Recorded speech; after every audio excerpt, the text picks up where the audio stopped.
Shalom Uvracha. Au XVIIIe siècle, à Prague, vivait le Rav Yonatan Ashbezitz. Il était célèbre pour son érudition et était très apprécié du prince local qui le recevait régulièrement pour avoir des conversations intellectuelles avec lui. Ce qui provoquait la jalousie des autres notables, et entre autres de l'archevêque, qui un jour lui lança un défi en demandant devant le prince « Rabbin, dites-moi, est-ce que vous pensez qu'il est possible de changer la nature d'un animal, par exemple d'éduquer un chat pour qu'il se comporte exactement comme un homme ?» Le rabbin lui dit « Vous savez très bien, comme c'est écrit dans la Torah, dans la Bible, que l'homme a créé chaque espèce différemment, les animaux pour ce qu'ils sont et l'homme pour ce qu'il est. Donc effectivement, un animal n'a aucune chance de se comporter comme un homme. » Alors je vais vous le démontrer, dit l'archevêque. Rendez-vous dans un mois, si vous voulez bien, votre seigneurie, et j'en apporterai la preuve. Ça amuse le prince qui dit d'accord. Rendez-vous est pris. Naturellement, le Rav Yonatan Ashbezitz retourne chez lui à ses chères études, oublie cette discussion qui ne l'a pas impressionné plus que ça, et un mois passe lorsqu'il entend des coups à la porte. C'est une troupe qui est venue pour le chercher et l'escorter jusqu'au palais, parce qu'il y a ce fameux rendez-vous qu'il a oublié. Alors qu'il était plongé dans son étude, avec comme d'habitude son pot de tabac à côté de lui, il le referme pour l'emporter, sait-on jamais, s'il a besoin de réfléchir comme il le fait en prenant une prise de tabac. Il arrive dans la salle princière où tout le monde est là, tous les notables habillés d'habits de fête, et après les introductions d'usage, l'archevêque se lève et lui dit « Prince, me permettez-vous de faire la démonstration de ce que j'ai annoncé ?»« Faites donc, archevêque, allez-y. » Il tape dans les mains, et à ce moment-là, on ouvre la porte de la cuisine, et qu'est-ce qu'on voit?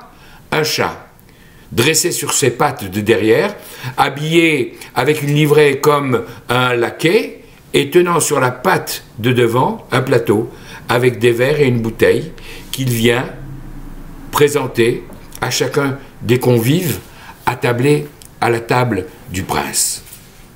Tout le monde est émerveillé, commence à applaudir. « Hurrah, magnifique !» L'archevêque est déjà en train de déguster sa victoire sur le rabbin et lui demande alors « Qu'en pensez-vous » Et pour réfléchir, le rabbin ouvre sa tabatière pour prendre une prise, mais à ce moment-là, une petite souris qui s'était trouvée prisonnière de la tabatière au moment où il l'a refermée s'échappe et se met à courir. Et le chat jette le plateau, jette les verres pour lui courir derrière. Et le rabbin de dire « Vous voyez, un chat restera un chat. Et malgré l'éducation que vous avez voulu lui donner, il répond dès la première sollicitation à ses instincts les plus bas. » En fait, la différence entre un animal et l'homme, c'est que Dieu a doté l'homme d'un cerveau qui doit être justement là pour maîtriser ses instincts. Lorsqu'il arrive au monde, le jeune enfant devant lequel tout le monde s'émerveille, comme il est beau ce bébé, en fait n'est qu'un tube digestif qui ne pense qu'à téter, à salir ses couches, à pleurer et à dormir. Mais justement, tout le but de l'éducation, c'est de faire que cette créature particulière qui, naturellement, se tient debout sur ses deux pattes, avec le cerveau au-dessus, soit le maître de son corps, de son cœur, de ses instincts. Et c'est toute l'éducation. Même si les instincts restent vivants, vifs, il doit apprendre à les maîtriser.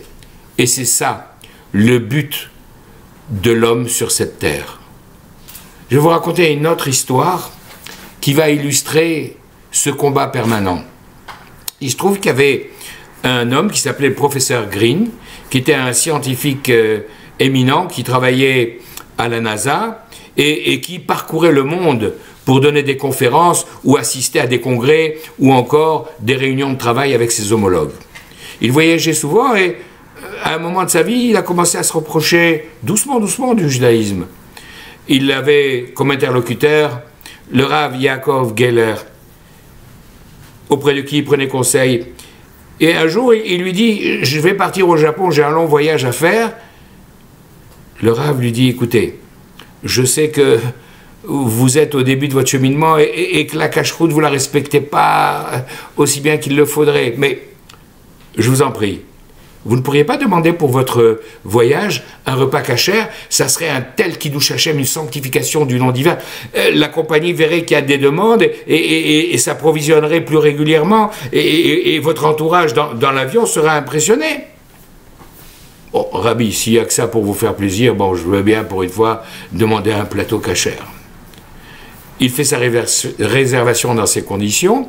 Le vol est là, il monte à bord.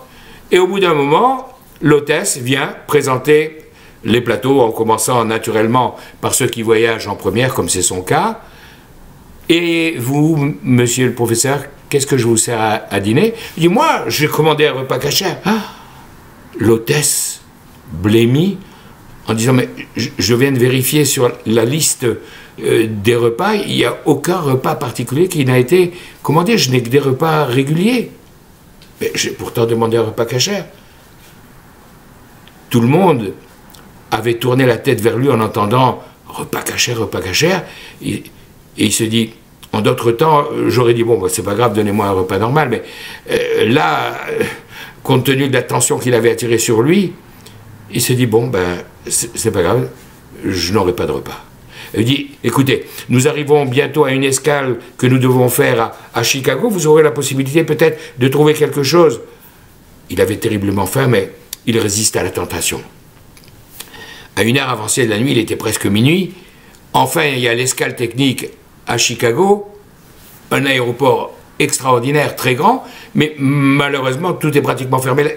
Une seule chose qui est ouverte, c'est un stand où on vend des hot dogs, bien entendu, pas cachère, mais avec une odeur de ces saucisses, et lui qui a faim, qui a l'estomac qui le tiraille, il se dit, bon, d'habitude, enfin j'ai promis au Rav, mais je vais pas. Et il lui dit, non, mais c'est pas possible, j'ai trop faim, je vais pas pouvoir aller jusqu'au Japon comme ça en jeûnant.